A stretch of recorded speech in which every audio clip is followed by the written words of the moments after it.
जय श्री कृष्ण। श्रीमद् भागवत गीता अध्याय 2 श्लोक 22।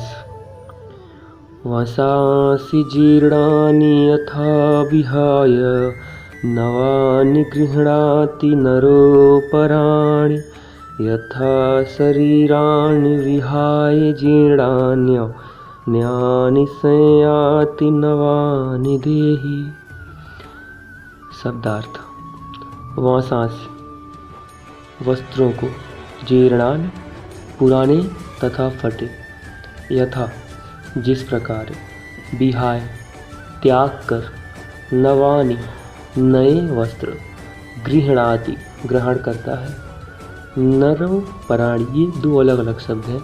नर जिसका अर्थ है मनुष्य, अपराणी अर्थात अन्य, तथा उसी प्रकार शरीराणि शरीरों को, विहाय त्याग कर, जीर्णानि वृद्ध तथा व्यर्थ, अन्यानि अन्यानि का अर्थ है भिन्न, संयाति स्वीकार करता है, नवानि नए, देही देहधारी आत्मा। भावार्थ। जिस प्रकार मनुष्य पुराने वस्त्रों को त्याग कर नए वस्त्र धारण करता है, उसी प्रकार आत्मा पुराने तथा व्यर्थ के शरीरों को त्याग कर नवीन भौतिक शरीर धारण करता है। तात्पर्य। अणु आत्मा द्वारा शरीर का परिवर्तन एक स्वीकृत तथ्य है।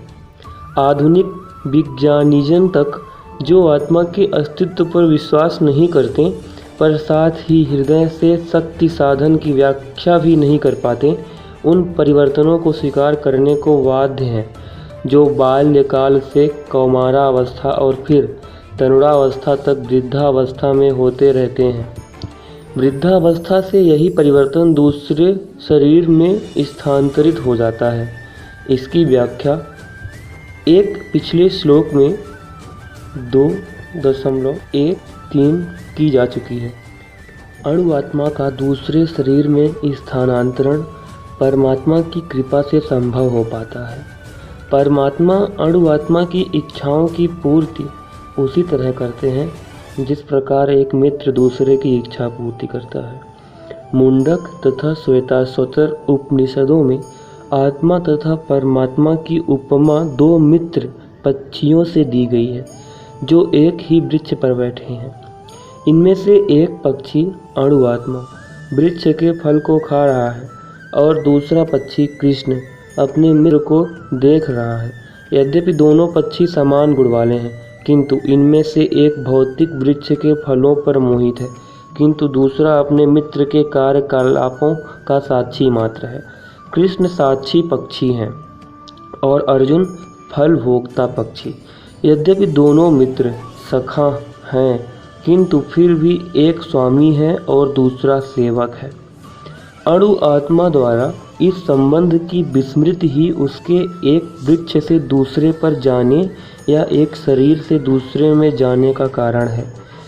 जीव आत्मा प्रकृति शरीर रूपी वृक्ष पर अत्यधिक संघर्षशील है, किंतु ज्यों ही वह दूसरे पक्षी को परम गुरु के रूप में स्वीकार करता है, जिस प्रकार अर्जुन कृष्ण का उपदेश ग्रहण करने के लिए स्वेच्छा से उनकी शरण में जाता है, त्यों ही परतंत्र पक्षी तुरंत सारे शोकों से विमुक्त हो जाता है। मुंडक उपनिषद 3.1.2 तथा श्वेताश्वतर उपनिषद 4.7 समान रूप से इसकी पुष्टि करते हैं।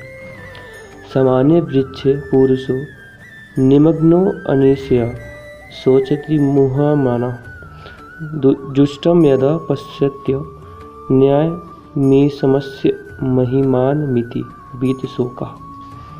यद्यपि दोनों पक्षी एक ही वृक्ष पर बैठे हैं, किंतु फल खाने वाला पक्षी वृक्ष के फल के भोक्ता रूप में चिंता तथा विषाद में निमग्न है।